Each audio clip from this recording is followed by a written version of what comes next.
ऐसा चाणक्य ने अपने वक्तव्य में कहा है कि जो समाज अपनी संस्कृति से कट ऑफ हो जाता है वो समाज है वो विनष्ट हो जाता है।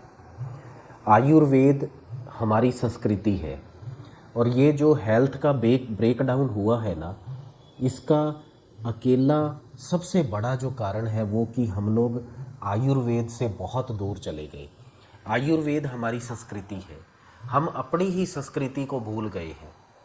अब आयुर्वेद में इस चीज़ का वर्णन है कि यदि आपने अपनी आयु बढ़ानी है तो आप लौह भस्म का सेवन करें। यदि आपने अपना शुक्र बढ़ाना है तो आप वंग भस्म का सेवन करें। और यदि आपने सप्त धातु बढ़ानी है, रस रक्त मांस मेद मज्जा अस्थि शुक्र, तो आपको चांदी भस्म का सेवन है वो करना चाहिए। और यदि आप सब रोगों से दूर रहना चाहते हैं, यदि आप निरोग रहना चाहते हैं, तो आयुर्वेद ये कहता है कि आपको स्वर्ण भस्म का सेवन करना चाहिए। और यदि आपको हाथी जैसा बल चाहिए तो नाग भस्म का सेवन करना चाहिए। कि आपने कभी नोट किया कि जिस आदमी ने बहुत सारा गोल्ड डाला होता है सबकी नज़र उसके ऊपर जाती है। और यही यदि स्वर्ण यही गोल्ड हम भस्म रूप में सेवन करते हैं तो आपके चेहरे पर इतना तेज आ जाता है कि सबकी नज़र आपके चेहरे पर चली जाती है। वो तेज इतना आ जाता है स्वर्ण भस्म के बाद। और इसीलिए आयुर्वेद ने स्वर्ण को देव देवेश्वर कहा है कि इसके सेवन से आप देवतुल्य हो जाते हो।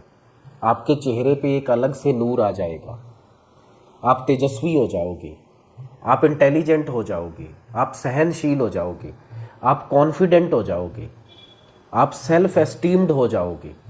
और आपका विवेक, आपका बल, आपकी सुंदरता और तेज ये नेक्स्ट लेवल का हो जाता है जब आप स्वर्ण भस्म का सेवन करते हैं।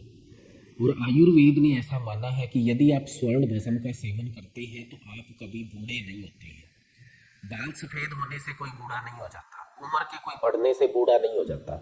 यदि आपका कॉन्फिडेंस, यदि आपका इंटेलिजेंस, या यदि आपका तेज, सहनशीलता, यदि आपका विवेक, वो ये सब चीज़ें यदि जवान हैं तो आप कभी बूढ़े नहीं हो सकते। और स्वर्ण जो है ये इन सब चीज़ों को मेंटेन रखता है।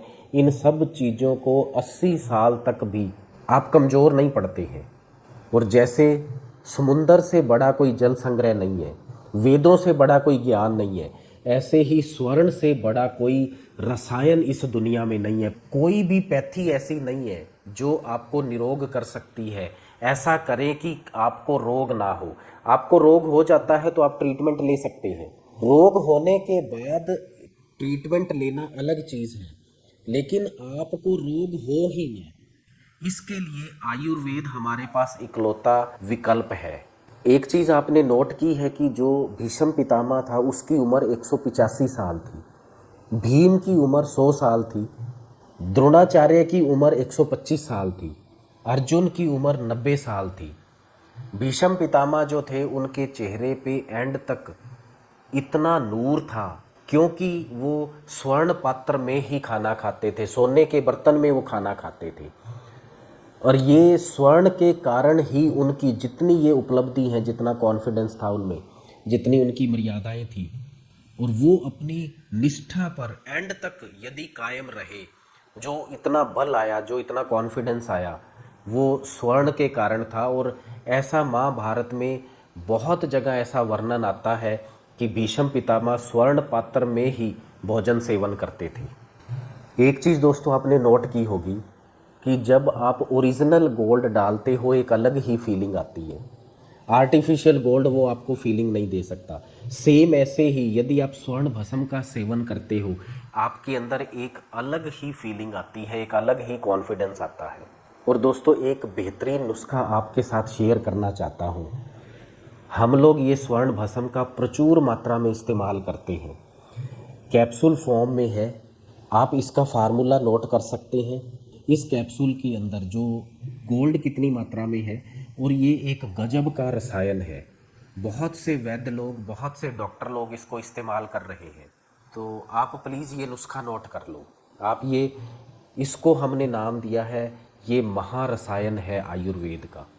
स्वर्ण भस्म 10 mg, पारद 10 mg, हीरा भस्म 10 mg, शिलाजीत 25 mg, चांदी भस्म 25 mg, अबरक भस्म 20 mg, सिद्ध मकर ध्वज 5 mg, मोती पिष्टी 20 mg, कर्पूर 10 mg, नाग भस्म 20 mg, वंग भस्म 20 mg, लो भस्म 20 mg, ताम्र भस्म 20 mg, समीर पन्नग रस 20 mg, मल सिंदूर 10 mg, प्रवाल पिष्टी 40 mg, मंडूर भस्म 40 mg, यशद भस्म 20 mg, जायफल 50 mg, जावित्री 50, अकरकरा 50, शतावरी 50, गोखरू 50 और लौंग 50।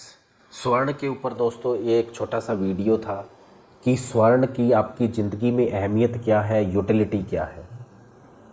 थैंक यू सो मच दोस्तों, थैंक यू सो मच।